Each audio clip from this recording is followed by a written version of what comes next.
Oi, ouvintes! Essa é a terceira temporada da série Jornada de Inovação do PwC AG Tech Innovation Podcast. Aqui a gente inspira corporações por meio de conversas com quem enfrenta os desafios reais para seguir inovando e se reinventando.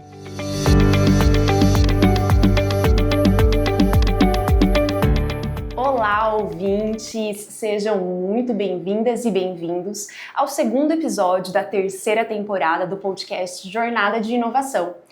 Bom, eu sou Gabi Geraldi, vocês já me conhecem do primeiro episódio, mas não vou dispensar a apresentação. Como eu já disse lá no primeiro episódio, eu sou zootecnista, mas hoje mais longe dos campos e mais próxima das corporações do agro. É um prazer estar aqui com vocês para debater resultados da inovação e reinvenção de negócios. Só relembrando, lá no primeiro episódio a gente falou sobre a necessidade de pensar a inovação a longo prazo, pensando em tempos de economia enxuta. E hoje, assim como lá no primeiro episódio, o papo vai render muito, com certeza. Estou muito bem acompanhada, tô ficando até mal acostumada e vou pedir, por favor, que os meus convidados se apresentem para que a gente dê sequência à nossa prosa.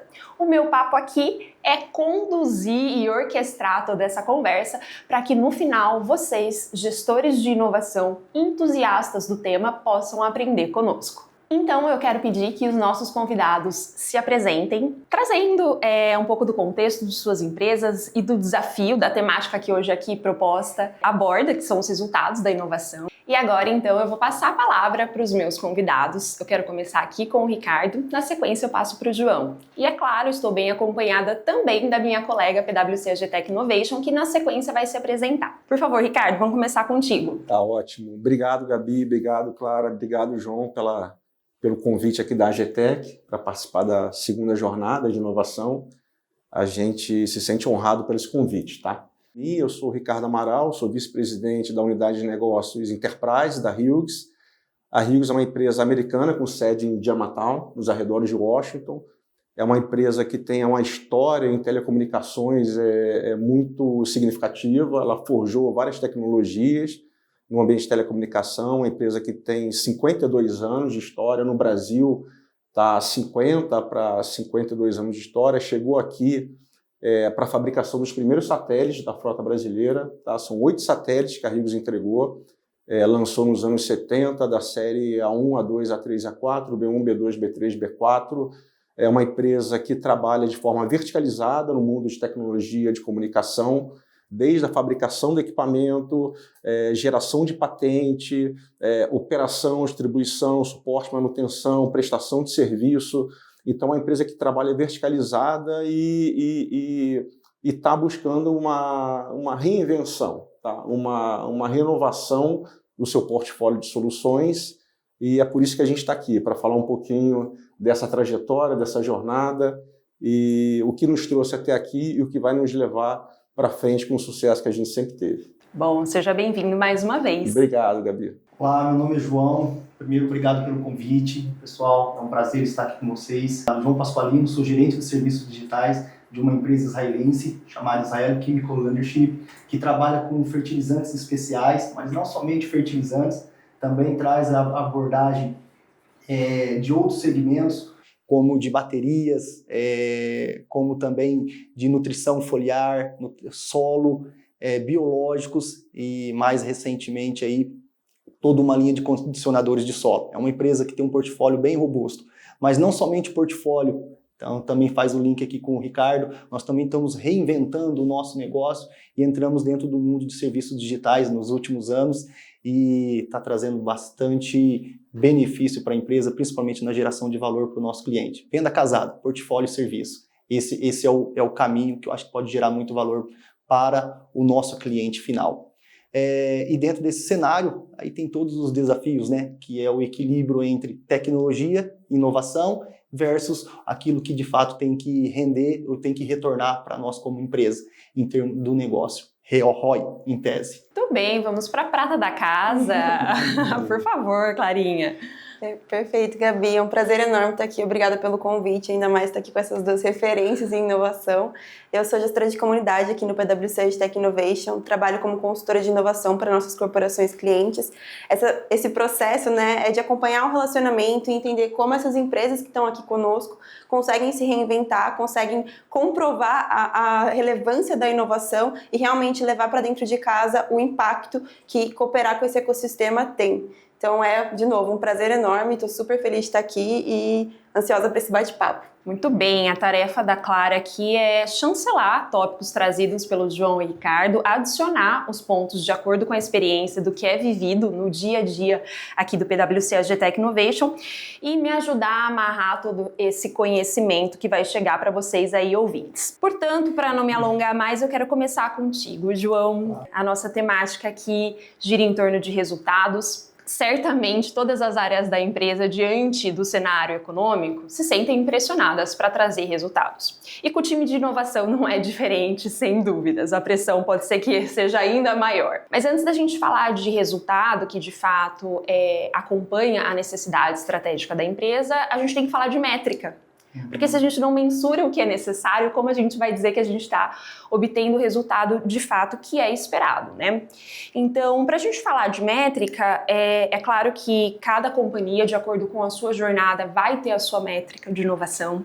Se a gente estiver falando de empresas que estão no início da jornada da inovação, começando a trabalhar com projetos de inovação aberta, provavelmente a gente fala sobre métricas de entrada, são aquelas métricas do topo do funil, de aculturamento, métricas iniciais. Só que se a gente for falar de empresas que já estão há um tempo nessa jornada da inovação, como é o caso da ICL, que inclusive a ICL Brasil é uma referência para a ICL Global, né, em termos de projetos de inovação, a gente já vai estar falando de métricas um pouco distintas. E aí já inclusive apareceu na sua fala aí o ROI, né, qual que é o retorno em relação a todos esses projetos de inovação que vem rodando. Então, para passar a fala para você, João, eu quero tangibilizar aqui a minha pergunta, te trazendo, né? O que a ICL vem buscando como métricas?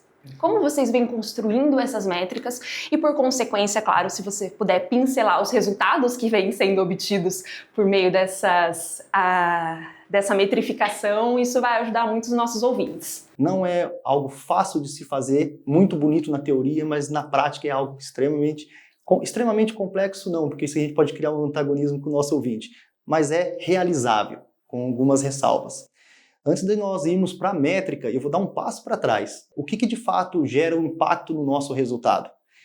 Vamos pegar dois cenários diferentes. Um ano de recursos enxutos e um ano de vacas gordas. Acho que esse linguajar todo mundo vai entender. Independente do ano, uma empresa que hoje pensa em estar no pioneirismo e na vanguarda, seja ele em portfólio, seja ele em serviço, tem que trabalhar sem tirar o pé do acelerador.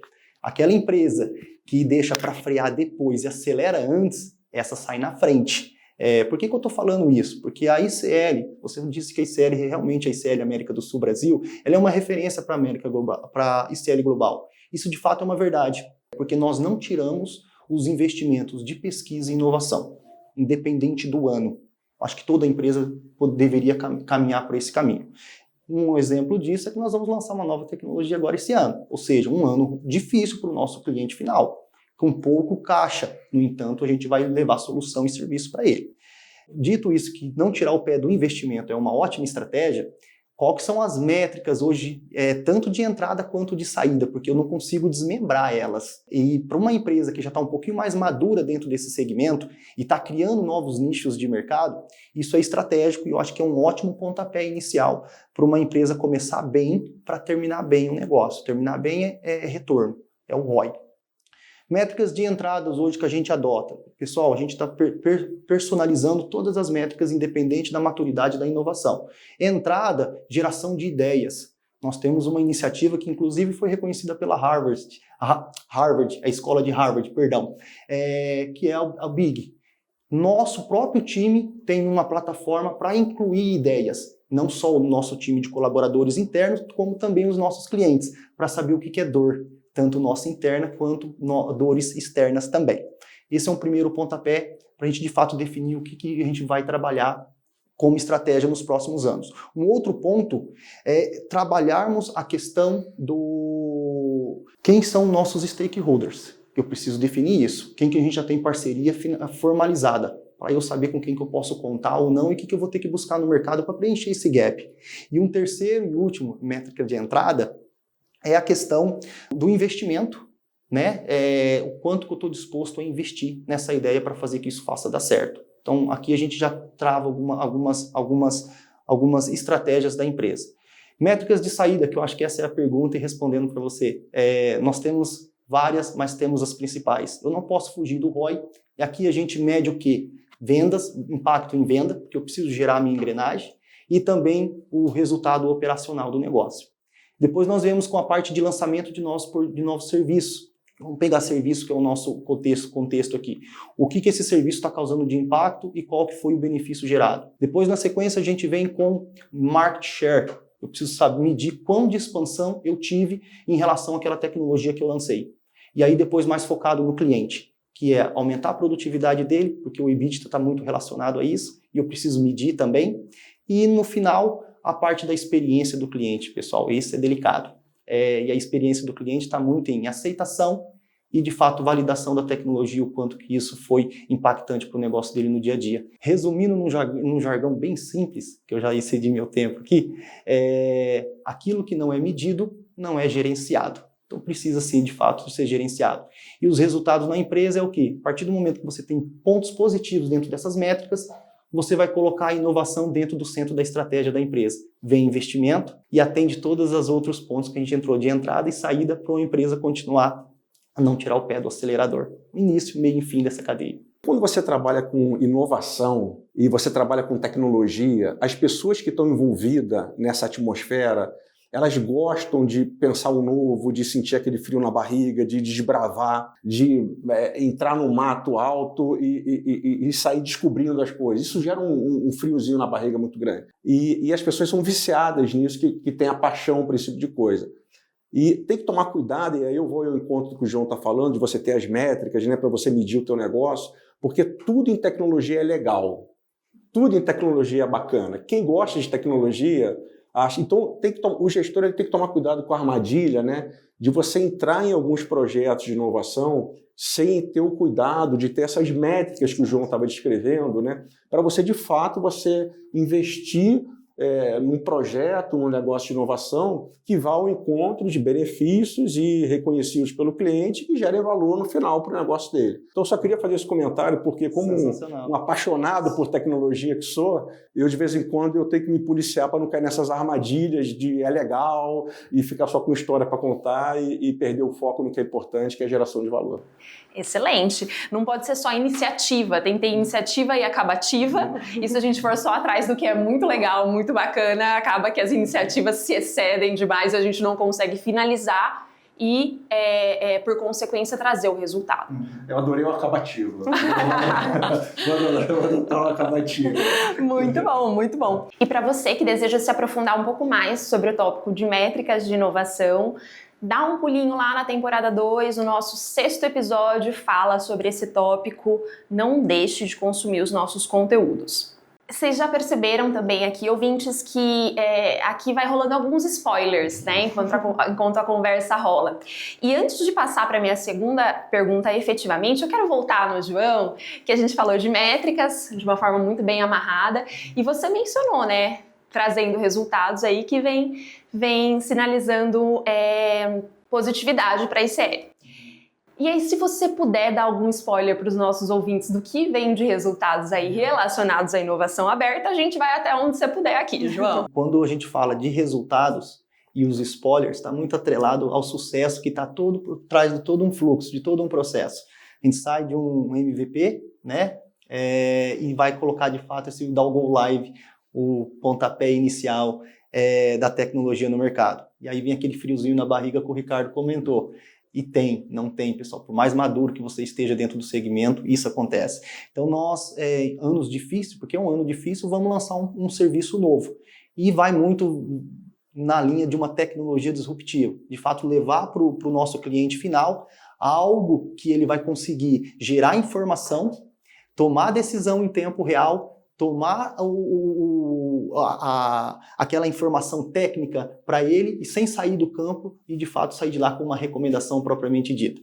Eu estou sendo de forma bastante generalista, porque o spoiler não pode exceder, né? Tem que tomar cuidado, medir as palavras, no caso, mas em tese é isso. É um serviço que vai levar para o produtor, para o consultor, para todos da cadeia do agro, que vai fazer uma medida em tempo real e vai gerar para ele a possibilidade de uma recomendação. E aí, em todo o elo da cadeia, ganhar tempo, salvar tempo. Quanto menos eu expor, vamos dizer, um ser vivo, né? No caso é a planta, vamos pegar o caso aqui, fazendo analogia com o corpo humano. Há uma condição de estresse, melhor eu vou fazer aquela planta, dar melhores condições para expressar todo o seu potencial produtivo.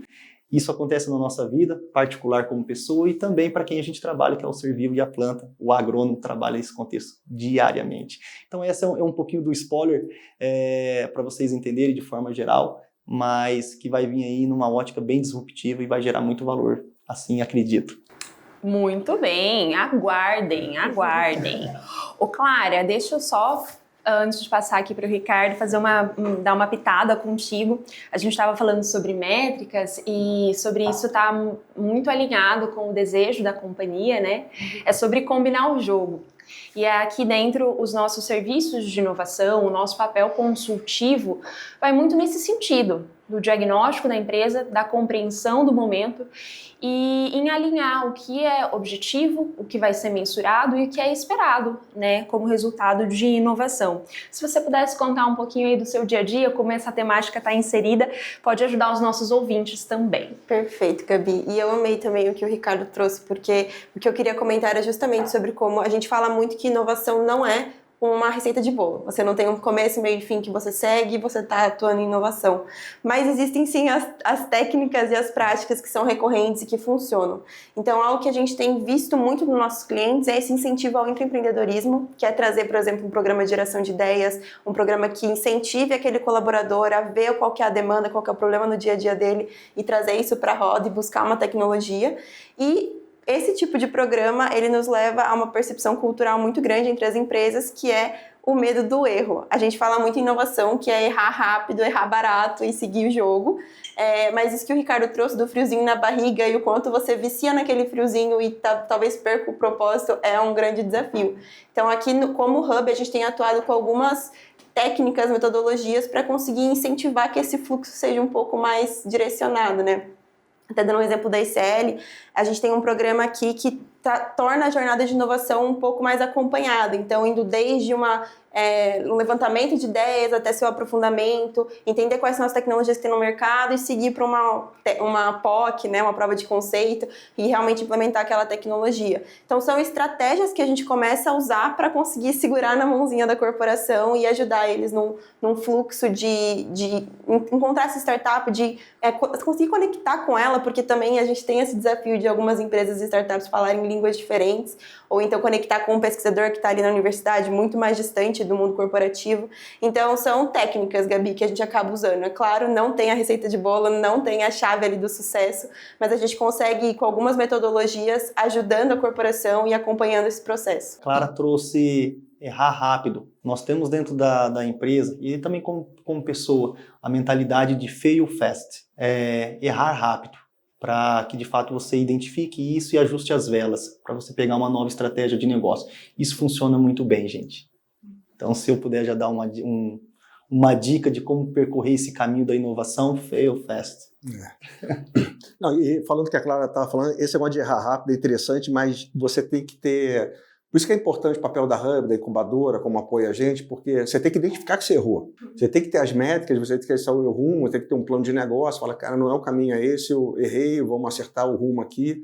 E esse olhar, né, de negócio é interessante, o apoio da Hub. Né? O que é interessante do trabalho aqui com vocês é que a gente é conectado com as startups, a gente é conectado com tecnologia nova, e é justamente o que você falou, Clara, da onde vem essa tecnologia nova? Às vezes da universidade, às vezes de uma pequena empresa, às vezes por 3 pessoas que se juntaram para fazer alguma tecnologia, e aí você se encanta com aquela inovação que está surgindo, você vê match, né? Você vê conexão com o que você está se propondo a fazer, E aí você traz essa empresa para perto de você. Quando você traz essa empresa para perto de você, você está trazendo essa empresa para uma empresa que tem 52 anos de mercado, que está acostumada a entregar rede complexa, está acostumada a entregar SLA e é super exigente no mercado, tem uma reputação que tem que ser preservada de entrega de qualidade.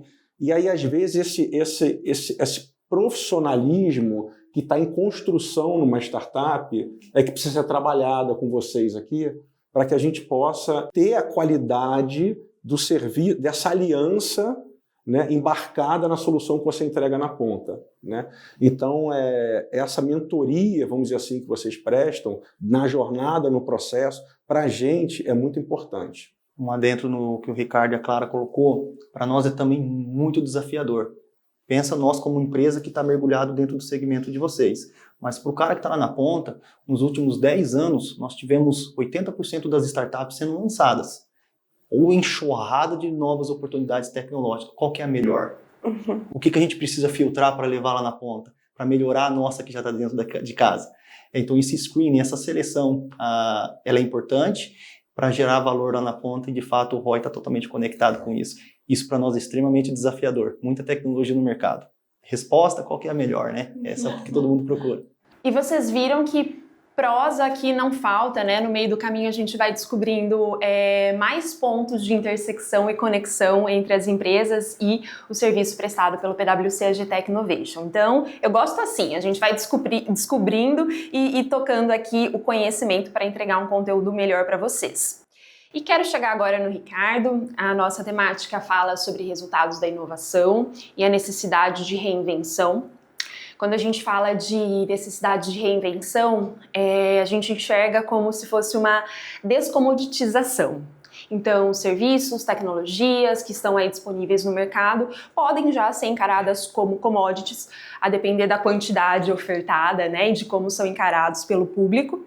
Mas a empresa provavelmente vai precisar encontrar novas rotas e se descomoditizar, ter novos negócios e pensar na reinvenção. Então, acho que faz sentido, né, esse caminho que eu venho trilhando aqui na minha narrativa. E aí, Ricardo, eu quero saber de você, porque se a gente estiver falando de telecom, a gente também está falando de uma commodity, me corrija se eu estiver errada. E eu quero entender como que a Hughes chegou a esse ponto de dizer, ok, somos telecom, mas também somos novos serviços, novos negócios. Como que vocês priorizaram essa decisão, né, rumo à reinvenção? E que reinvenção tem sido essa? Como ela, inclusive, faz face com o agronegócio? Porque, afinal de contas, a Hughes está aqui dentro de um hub do agro, não é à toa, né? Então, se você puder contar um pouco dessa história pra gente.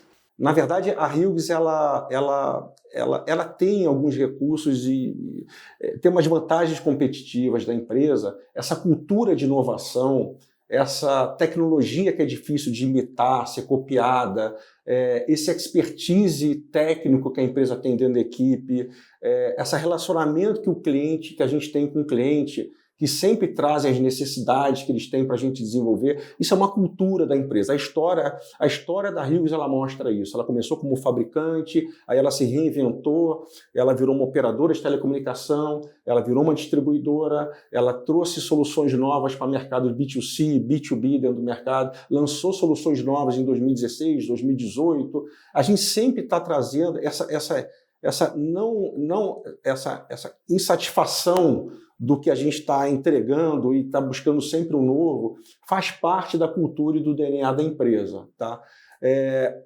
A gente tem uma cultura dentro da Hughes que é assim, o cliente, de desafiar o cliente. Né?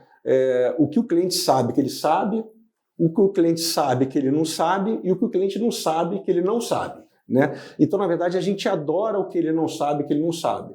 Então, a gente estuda os processos verticais, a gente busca entender quais são os desafios de negócio daquele cliente. E aí, mais um ponto, Clara, que o interessante estar aqui dentro da Hub é justamente ter contato com os desafios de negócio do agro. Né? Que não necessariamente a gente, que não é uma empresa nativa do agro, a gente conhece todos. Né? A gente tem aí onde buscar informação, nos jornais, nos eventos, nos congressos que acontecem, mas aqui você respira os problemas do agro. Né? E aí você conhece os desafios do agro e a gente leva a solução que ele não sabe que ele pode fazer. né? A gente desafia e levando sempre com recurso financeiro, de monetização, obviamente tudo embasado dentro de uma prática cotidiana de negócio. Tá?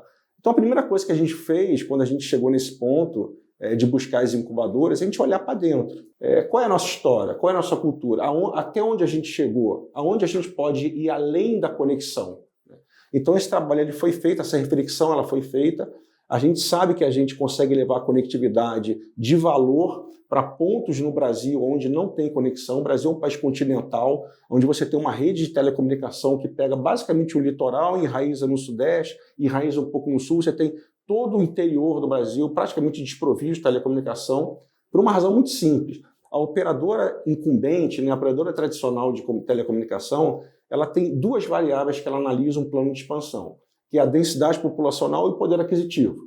Então, se você vai para o interior, você tem pouca densidade populacional. Então, não vale a pena você investir naquela localidade ali. Então, você pode ter uma área populosa também, mas você não tem poder aquisitivo para consumir aquilo ali. E aí, uma empresa como a Hughes, que presta telecomunicação e conexão via satélite, ela vai ao encontro dessa complementaridade que você tem no interior. Então, nesse ponto de integração de rede, de gestão de rede, a gente é muito reconhecido pela nossa reputação no mercado, a gente é líder de mercado. Agora, como eu vou além das comunicações? E aí a gente começou a fazer esse trabalho, a gente escolheu alguns verticais para investir, o agro é um deles, a mineração é um deles, a energia o utilities Então a gente tem investido bastante em hubs de inovação nesses verticais para entender como é que a gente pode ir além da conectividade. E eu posso falar para você, dar um bom testemunho de alguns projetos que a gente entregou. Um deles, recentemente, a gente entregou uma rede privativa dentro desses recursos idiosincráticos que a gente tem dentro da empresa, de vantagem competitiva, de entregar redes complexas, de ter um time muito competente de projeto. A gente fez esse primeiro projeto de rede privativa, a gente levou conexão de telemetria, levou conexão de IoT, levamos cibersegurança na borda por uma empresa de grande porte da área de utilities chamada Eneva, né? E nesse primeiro projeto que a gente entregou, a gente ganhou o prêmio de revelação da Anatel no ano passado, em Brasília. Então, só ratifica que os recursos que a gente tem idiosincráticos dentro da empresa, né, de vantagem competitiva da empresa, a gente pode almejar ir além da conectividade como a gente está fazendo aqui. Né? Então, essa foi a jornada de reflexões de reinvenção que a gente tem feito na empresa, investido muito em pessoas, investido muito em criar um ambiente de inovação, né? Todo mundo tem que pensar em inovação, porque quando você pensa em inovação e você participa do processo, você se sente parte da solução, e você se sentir parte da solução, você se sente pertencendo àquilo ali, e você se sentindo pertencendo, vendo o resultado, você fica orgulhoso. E são elementos de humanos, né, que você precisa, que sem isso você não tem um sucesso nesse percurso aí de inovação. Tá? Então a gente está fazendo esse trabalho e eu posso falar para vocês que estamos bastante motivados porque a gente está na rota certa e a gente acha que é a rota certa e além da conectividade. Ricardo, eu amei tanto o que você falou, porque eu acho que esse lugar de não sei o que não sei é o que puxa a inovação é a inquietude, né? A gente falou bastante de resolução de demanda, mas o que provoca a inovação, o que transforma as empresas é falar, nossa, aonde eu posso ir além? E isso que vocês fizeram aqui no Brasil, de enxergar essa faixa de mercado que não é atendida pelo tradicional, é onde a inovação cresce, é onde os mercados se transformam. Exato. Então é fantástico, assim, vocês são uma aula aqui. Não, o que é bacana é assim, o que a gente está fazendo? A gente está entregando a inovação, a gente está provando financeiramente o benefício, o cliente está enxergando o valor e está adotando essa inovação. Só que quando ele adota a inovação, a gente faz 2 trabalhos na sequência. O primeiro é medir a adoção da inovação. Para o cliente, na verdade, ver de fato o comprovado aquele benefício que a gente falou que ia entregar, né? E aí a gente vai acertando o consumo daquela inovação que a gente implementou dentro daquela coisa que, assim, eu sei que eu não sei. Né? Então, assim, coisas que a gente entrega de primeira, ele encomenda de primeira para a gente o que ele sabe que ele não sabe, né? É a primeira encomenda dele. E aí a gente faz uma segunda etapa de assessment dentro do cliente, que é trabalhar o que ele não sabe, que ele não sabe. Então, a gente vai desafiar o cliente a entender o que tem na planta operacional dele que a gente pode aumentar a produtividade, que a gente pode levar tecnologia nova, e aí que entra o papel de vocês aqui, de startup, da gente conhecer as empresas que podem desenvolver soluções inéditas, a gente fazer aporte nessas empresas para desenvolver, gerar um protótipo, gerar uma prova de conceito e levar isso para o cliente. A gente faz esse trabalho todo em colaboração com o cliente, com a startup, com os recursos internos da Hughes, e com isso a gente realmente consegue entregar o benefício esperado. E aí você replica, né? E aí você consegue replicar essa solução para outros mercados, para outros clientes, o banco de conhecimento fica criado dentro da empresa, né? E aí você pega uma espiral de crescimento que é viciante, né? Que você consegue ver o teu negócio se multiplicar, dobrar, triplicar, né? E é por aí que você cria a sustentabilidade da tua organização, da tua empresa aqui no Brasil, tá? Então, esse é o caminho. Gabi, Ricardo, e claro, acho que aqui tem 3 pontos na fala do Ricardo que tem uma consonância muito grande, que acho que a gente vive na realidade hoje. Ambiente de trabalho, ele tem que ser seguro para dar liberdade para o nosso colaborador expressar seu ponto de vista, e aí a geração de ideias, aí até fazendo uma analogia, um link com o Big que eu falei para vocês, captura de novas estratégias para a empresa. Um outro ponto, reputação. O Ricardo trouxe essa palavra.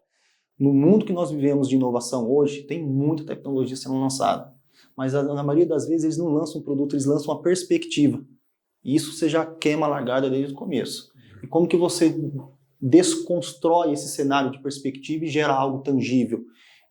Isso daqui está muito atrelado à reputação. A partir do momento que você gera algo ruim, que não gera valor, aquela imagem que você tem atrelada à sua bandeira, que você defende, no caso do Ricardo, no caso meu, são empresas de segmentos diferentes, mas que estão em consonância lá na ponta, se for avaliar a grosso modo, a reputação hoje, ela abre muitas portas. E um outro, atratividade. A tecnologia hoje você não pode gerar aquilo que o teu cliente quer, mas assim, aquilo que ele necessita. E essa era uma filosofia aplicada. Agora você tem que trabalhar o que ele quer e o que ele necessita junto, e aí a nossa missão é muito mais difícil. E a atratividade dá o quê? Curto, médio e longo prazo. Se eu trouxe essas 3 palavras que o Ricardo colocou na fala dele, mas aplicando na prática, essa é a complexidade e o desafio do setor de inovação. Complementando o que o João está falando, aquela história de você criar um ambiente de inovação dentro da empresa, é obrigatório você criar o que você falou, né? Que é a segurança psicológica, né? As pessoas elas têm que falar, elas têm que se expor, porque eu acredito muito na diversidade, né? Nas ideias que vêm de vários locais, de forma diferente e tal. Eu acredito também que a inovação, a criatividade é uma combustão de cultura, né? Então, assim, se você pega as pessoas que são ligadas à arte, são ligadas à gastronomia, são ligadas aos esportes, são ligadas à tecnologia, né? Você tem cultura dentro da tua empresa e você incentiva essa diversidade, algum momento você tem um gatilho de ideias, né? Que às vezes o que você fala, para mim, é um gatilho para emendar com outra coisa, é um gatilho para emendar com outra coisa, e dali sai um projeto, dali sai uma ideia para você testar, né? E esse tipo de ambiente que você tem que criar dentro da tua empresa, para isso acontecer de forma natural. Esse aqui eu acho que esse aqui é um dos caminhos do sucesso, que isso aconteça de forma orgânica, né?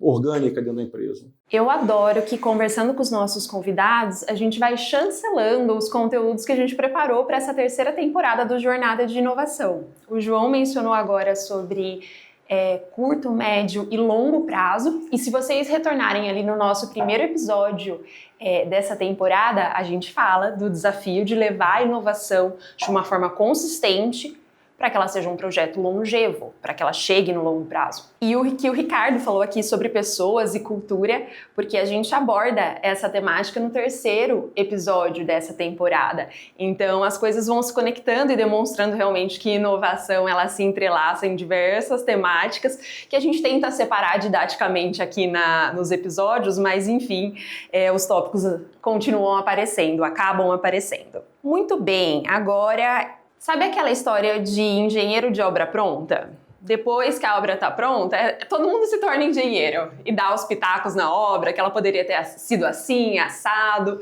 enfim. Eu acho que na inovação a gente pode fazer um paralelo e dizer que existem muitos, né, inovadores de obra pronta, que depois que o projeto saiu ou que eventualmente ele foi descontinuado, um monte de gente aparece para dar o pitaco, certo? Então, o ponto onde eu quero chegar aqui e abrir a palavra para vocês é como vocês, no meio do caminho aí, vão identificando falhas antes desses projetos efetivamente terminarem, ou enfim, quando eles chegam à sua etapa final. Como vocês vão identificando essas falhas, vão ficando também mais ligeiros, mais espertos para tentar corrigir rotas em outros projetos. E como vocês têm lidado com esses erros relacionados à inovação? Deixa eu falar um pouquinho da Rios, né, do processo de construção de projeto, e na verdade o processo de inovação ele se encaixou dentro desse processo que a gente já tem cotidianamente de projeto, né? Qualquer novo projeto que a gente começa, seja ele de inovação, seja ele de uma solução que já existe, que está sendo replicada, seja um vertical novo, a gente começa com um estudo de mercado. É abrangente, a gente usa todos os recursos e possibilidades que a gente tem de levantar todas as informações daquele setor, daquele vertical que a gente quer trabalhar, vertical de negócio. A partir do vertical de negócio, a gente intui, né, ou a gente levanta dados empíricos, que a gente tem negócio ali que a gente pode trabalhar, e aí o próximo passo é fazer um plano de negócio. Né? A gente faz um plano de negócio, faz uma estimativa de receita, faz uma estimativa de custo, faz uma estimativa de vendas e marketing, a gente avalia se vai ter um EBITDA positivo, em quanto tempo ele vai ter, quanto tempo ele vai crescer, e são as métricas que a gente usa depois para acompanhar essa inovação, se o processo que a gente está apostando, né, está investindo, de fato está sendo bem sucedido, que rotas tem que preparar para você acertar aquilo ali. E o processo de inovação ele passa por essa mesma estrada. Né? Ele tem que ser comprovado na largada que ele pode ser financeiramente viável dentro da organização. Contudo, entretanto, porém, né, você sempre tem na equação que você monta um termo que ele é o desconhecido, né? Sobretudo quando você trabalha com inovação, com o novo. Esse termo desconhecido, a gente trabalha para mitigar ele com o conhecimento que a gente tem na empresa, de outros projetos. Mas, às vezes, ele é maior do que a gente imagina. E aí a gente tem que ter o olhar atento, né, para fazer essa correção. Que correções são essas? Pô, é um equipamento que for faltando, é um treinamento que for faltando ser dado, é um vertical que a gente achou que fosse ter uma aderência, uma adoção de curto prazo e a jornada é mais de longo prazo, é uma aceitação de preço dentro do cliente que a gente achou que fosse ter naquele vertical que não está sendo tão bem aceito. Então, como é que você faz as correções tecnológicas de mercado, de go-to-market, de entrada de mercado que possa corrigir a entrada da tecnologia ou assumir o erro de forma humilde e descartar. Quando você trabalha com novos projetos de inovação, você tem que ter essa humildade de reconhecer que você talvez possa ter investido num projeto que é bom, mas que eventualmente o mercado não está maduro para você adotar. E isso eu vejo muito em inovação. Assim, a gente tem uma metodologia que a gente trabalha dentro da empresa que é ensinar, personalizar e tomar o controle. Então, muitas das coisas que a gente faz, a gente percebe que a gente tem, sobretudo quando você vai do o que eu não sei, né? Você tem que estar preparado para você treinar e você mostrar para o teu prospect, para o teu cliente, que aquela tecnologia que você está oferecendo para ele ali, que você está desafiando ele, ela tem valor financeiro, de benefício para o negócio dele. E aí o bacana nesse processo de inovação é que a gente está acostumado dentro da Rios a desafiar o cliente, né? A levar projetos novos que a gente identificou em congressos, em benchmark internacional, benchmark local, é num bate-papo que a gente faz aqui do lado de fora, que a gente percebe uma oportunidade de negócio, é dentro de uma incubadora, participando aqui dos pitches, né, dos pitches das startups para a gente. Então a gente junta isso tudo, a gente chega num projeto e leva para aqueles clientes que a gente imagina que tenha aderência, né? Agora, esse processo de inovação é interessante, que a gente está acostumado a desafiar, mas aí a gente passou a se desafiar, né? Quer dizer, esse desafio passou a ser interno nosso, né? E há uma perspectiva interessante, né? Porque a gente passou a fazer o trabalho que a gente faz de dentro para fora, de fora para dentro agora, né? Então está sendo uma jornada muito gostosa em relação, mas de fato você acerta, você erra, você acerta pela metade, mas você tem que ter um olhar para tentar fazer a correção rápida, né? e insistir no que você acredita. Nós, ICL como empresa, tá? Nós também temos uma filosofia de trabalho muito parecida. Inteligência de mercado, sem discussão, sem sombra de dúvida. É importante saber onde que você está pisando e qual que é o tamanho da fatia do bolo que você pode morder. Ponto. Feito isso, um modelo de negócio robusto. Porque tudo que você faz na inovação tem que te dar um retorno. Esse retorno, na maioria das vezes, ele é lento. Vou trazer um número para vocês que eu escutei recentemente. 81% dos apps que são lançadas no mercado tem que girar pelo menos 2 anos para começar a render o quê? Pelo menos $1.000 por mês. Isso é muito pouco. Isso que nós estamos falando que os apps gerados, para começar a trazer retorno, é muito demorado. Assim, porque não gera o valor que se propõe no início e depois você tem que reverter os negócios para que isso dê certo. E a maioria das vezes ainda sai esses apps porque você está competindo com várias outras coisas. Esse é um ponto. Dito isso, então nós temos nessa estratégia de modelo de negócio robusto, e você tem que avaliar muito bem onde que você está pisando. E quando você fala em erros, essa é a parte que eu mais gosto de tratar dentro do funil de inovação.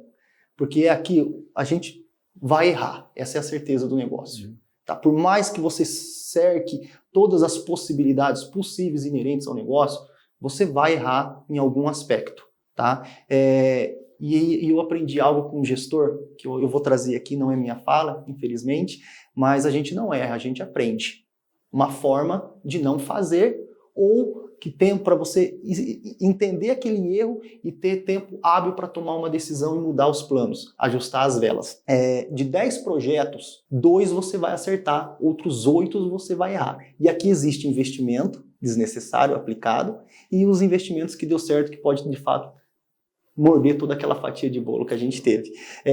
Isso é natural dentro de um processo de inovação. São desafios, tá? Não desencorajando, muito pelo contrário. Acho que você tem que estar aberto para errar mesmo e ter o retorno depois lá na ponta, tá? Então, assim, esse é um fluxo normal, é o que acontece. E o que você faz com esses erros?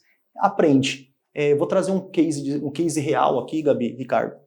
A gente criou uma plataforma de acompanhamento em tempo real de lavouras. Deu certo? A ideia era maravilhosa. Não deu certo. Por quê? Porque a plataforma que a gente criou colocou vários capabilities, né, que a gente fala, várias funcionalidades dentro de um mesmo ambiente e não ficou usual. Uma palavra que definiu o sucesso do nosso negócio. Ou seja, nós precisamos de fato ter o pé no chão e entender para onde que a gente está caminhando. Porque esses desafios eles vão existir. Trazendo só um comentário aqui, né? A gente fala que assim, a definição de inovação é algo que gere valor, né? Algo novo que gere valor, senão é só uma invenção. Então, quando a gente está falando sobre esse errar, eu não quero ter um discurso muito idealista aqui, mas entender o erro como uma parte do aprendizado e como um não é super essencial para a inovação, porque esses projetos errados, às vezes eles só estão no time, como o Ricardo comentou, às vezes não é um momento ali, mas ele tem um processo que vai acontecer e que ele vai se tornar relevante. E às vezes também só é um aprendizado, só é uma lição de casa feita, pelo menos tentamos e aquela ideia saiu do papel. Então, quando a gente fala do processo de inovar, e de novo, Gabi, já fazendo link com o próximo episódio, né? É cultura, porque a gente tem que entender a relevância do erro, a gente tem que entender o ambiente seguro, a gente tem que entender que essas ideias elas podem surgir e não ter cadência, né? Não dar continuidade. Então, como que a gente consegue cooperar com esse ideal de que nem tudo vai ter um retorno imediato, de que nem tudo vai ser um acerto definido, e tem os 10 projetos que você faz para 2 funcionarem, 2 darem retorno. Então, esse é um processo que é muito relevante na área da inovação, né? Você sabe, Clarinha, a gente quando começa a trabalhar uma boa ideia, que a gente acredita, fruto de um trabalho de mercado e tudo mais, eu gosto de acreditar que de pensar mais no longo prazo. Então, por exemplo, às vezes a ideia que você teve de inovação, ela não está madura agora, mas se você colocar no longo prazo e você trabalhar os nãos, por que ela não está madura? Aí você elenca os nãos e você trabalha esses nãos e aí sim você gera um negócio num ponto futuro, que lá na frente ele vai ter valor, e aí é interessante você reconhecer isso, que ele vai ter uma forma muito mais madura. E qual é o benefício de negócio esse? Replicação, crescimento de mercado, escala, né?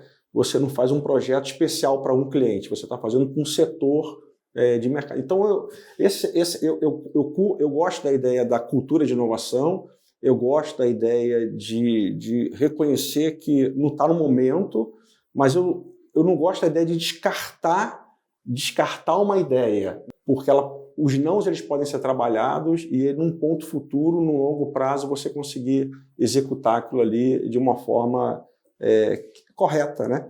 Porque se não está pronto agora é porque não estava tudo pensado ainda, né? Mas uma ideia é uma ideia, a gente tem que guardar ela, né? Não dá para descartar. Dentro de erros e ideias, tem os aprendizados, o aprendizado da prática real, né? Aquilo que de fato, quando você erra por alguma coisa, por um motivo simples. No caso que eu trouxe como exemplo prático, resgatando um pouquinho o meu raciocínio, era complexo, mas aquilo que é a inovação de alta performance tem que ser simples e usual, tem que ser acessível, tem que ser algo fluido. E qual foi o grande erro nosso dentro desse processo? Por isso que eu não poderia deixar de passar essa mensagem. Não ter escutado o feedback dos usuários em tempo real e aplicado isso para a gente, de fato, ajustar as velas. E um outro ponto, e aí uma mentalidade, filosofia de trabalho. Vocês vão escutar muito eu falar filosofia de trabalho. Vocês já ouviram a história do 10º homem? Não, a gente aplica isso daí dentro da inovação. Eu tenho 9 pessoas dentro de uma sala e um que vai ser o contra. Aquelas 10 pessoas vão trazer pontos positivos e um traz o contra. A gente coloca tudo num sistema de brainstorm para a gente definir se aquela estratégia ela vai ser boa ou não. Aí dos 10 que vai se tornar 2 projetos de sucesso, a gente aumentou a eficiência de assertividade, claro. Então, assim, algo interessante de se aplicar, principalmente em startups que trabalham com muitas ideias em curto espaço de tempo. Muito bem, eu escuto vocês falando e me remete ao tempo e a dedicação que o processo de inovação exige. Porque aqui a gente está dizendo que um erro não é só um erro, a gente está dizendo que a gente precisa destrinchar o que aconteceu, compreender o que aconteceu, para entender se essa ideia, de fato, ela vai voltar no futuro, trabalho os não descarta a ideia, é isso mesmo. Exatamente. Então, essa necessidade da empresa se debruçar diante do processo é o que me atrai aqui, é o que principalmente eu escutei vindo de vocês, e é o nosso papel, né, Clara? É o papel de vocês atendendo as corporações, estando dia a dia, como você disse aí anteriormente, de mãozinhas dadas e ajudando a compreender os processos, compreender o que aconteceu, compreender inclusive os erros, mitigar pontos e seguir adiante na jornada da inovação. Perfeito. Quando você se propõe, aí no caso da Rios, ir além da conexão, para você escalar, você tem que criar alianças, você tem que conhecer o ecossistema, você tem que criar suas parcerias, né? E o bacana da aliança é você trabalhar as diferenças. Você é diferente daquela empresa que você está trazendo. Então, quando você trabalha essa diferença, é que você tem um preenchimento de uma lacuna e você gera um benefício, gera um valor. Trabalhar essa aliança é uma negociação de longo prazo, né? Quer dizer, você está juntando empresas talvez de culturas diferentes, de maturidade diferente, momentos diferentes. E aí o bacana do Hub de Inovação é esse apoio que vocês dão para a gente fazer esse trabalho, não rápido, porque também não adianta fazer rápido. Porque quando você trabalha em inovação, você dá uma largada, você tem que entender que você está dando uma largada mais de trás. Então você tem que dar um tempo, gerenciar essa tua expectativa, que você vai ter mais um longo prazo para você construir um negócio de valor, né, e sólido e sustentável para o mercado, né? Então, eu só queria reforçar aqui a importância do Hub para apoiar a gente nesse trabalho, tá? É muito importante. Sem vocês aqui, de fato, a gente teria uma ginástica, né? Teria que desenvolver novas competências, né? Que talvez tomasse mais tempo e a gente perdesse até um time to market para entrar com uma solução nova. E nós sabemos que gerar nova competência está atrelado a novos departamentos. E é investimento. Então, assim, é um ótimo braço, de fato, extremamente estratégico. O Ricardo está coberto de razão. E como nessa terceira temporada do Jornada de Inovação, você, ouvinte, também participa do bate-papo, eu quero chamar o quadro Dica de Mestre, onde um cliente sempre faz uma pergunta necessária para os nossos convidados. Quadro Dica de Mestre. Chegou o momento de esclarecer as dúvidas de quem vive as dores e alegrias do dia a dia da inovação. Agora a gente vai escutar, portanto, a pergunta da Carla. Olá, pessoal. Sou Carla Freitas, gestora de pesquisa e desenvolvimento da Zoetis do Brasil. Para quem não sabe, a Zoetis é líder global no mercado de saúde animal e a gente trabalha desde o desenvolvimento de novos produtos e tecnologias até a manufatura e comercialização em mais de 120 países dos nossos produtos. Inovação é um pilar altamente estratégico para a Zoetis. Nós somos 1.600 colegas trabalhando no Departamento de Pesquisa e Desenvolvimento, mas ainda que a gente tenha essa força, né, extremamente expressiva, interna de pesquisa e desenvolvimento, a gente entende que é super importante se integrar a um ecossistema de inovação e trabalhar em colaboração com o meio externo, além das fronteiras da empresa, né, trabalhar em colaboração com startups, com universidades, enfim, expandindo a nossa capacidade de levar soluções inovadoras e tecnológicas para o mercado de saúde animal. Por isso mesmo, nós nos associamos ao Hub e também empreendemos no último ano na jornada do Habilitar. Tivemos resultados muito significativos, foi extremamente importante trabalhar com o Hub no Habilitar e nesse ano a gente está trabalhando na implementação do Habilitar, onde a gente tem a expectativa, obviamente, de coletar os resultados de inovação de tudo que foi gerado, de todo o substrato gerado até o momento. E nessa pegada, eu queria aproveitar para perguntar aqui para o João e para o Ricardo quais são os conselhos práticos que vocês dariam para as empresas que estão se estruturando para demonstrar resultados práticos de inovação, pensando nos desafios de reimaginar o negócio. A dica que eu posso deixar para o grupo é assim: quem quer ser tudo para todo mundo não é nada para ninguém. Entendeu? Quando você olha, por exemplo, para o setor de agroindústria, é um setor, né? Mas ele tem várias unidades de negócio ali dentro, né? Você tem várias linhas de trabalho que você pode fazer dentro. Então, assim, escolha 1, 2 projetos, crie sua governança, crie seus processos, né? Se eduque, se letre dentro da empresa, conheça os processos daquela unidade de negócio que você escolheu para trabalhar, desenvolva suas alianças, desenvolva suas parcerias, e aí você começa a fazer pequenas entregas de valor, né? Mostrando os resultados. Solidifique esse conhecimento antes de você querer replicar e querer trabalhar um setor inteiro de uma vez só. Então, assim, a dica que eu deixo é você escolher 2, 3 projetos, se preparar para entregar esses 2, 3 projetos, do ponto de vista todo processual, né, e de tudo que faz parte desse caminho, e antes de você partir para novas iniciativas. Dica, eu vou um pouco na linha do Ricardo. O Ricardo usou um jargão que eu gosto bastante, e eu vou para um segundo jargão que também é muito aplicável dentro do nosso segmento. Para quem não sabe para onde está indo, qualquer lugar interessa. Então, dentro desses cenários também é extremamente importante para a gente. E outro ponto, que inovação sem propósito é custo. Então, dentro de tecnologia, hoje a gente aplica 3 fluxos. Ideias, tá? Então, gerem ideias, tirem ela do papel, validem essas ideias, e se essa ideia dá certo, dê escala. Porque aí eu acho que o fluxo funciona e a inovação, de fato, ela vai acontecer na prática. Curto e objetivo, Gabi. Bom, pessoal, e o nosso tempo acabou. Pra gente que tá aqui conversando, a gente nem percebeu, eu confesso. Mas eu me despeço com carinho dos meus convidados, deixando o meu enorme agradecimento. Certamente vocês foram essenciais para que a gente concluísse o propósito desse episódio falando sobre resultados da inovação e reinvenção de negócios. Meu muito obrigada mais uma vez, Ricardo, Clara e João. E a vocês, ouvintes, o meu muito obrigada. A gente se encontra no 3º episódio da Jornada de Inovação, que vai ser gravado, mais uma vez, aqui nos estúdios de podcast do PwC AGTech Innovation. A gente se vê lá. Até mais!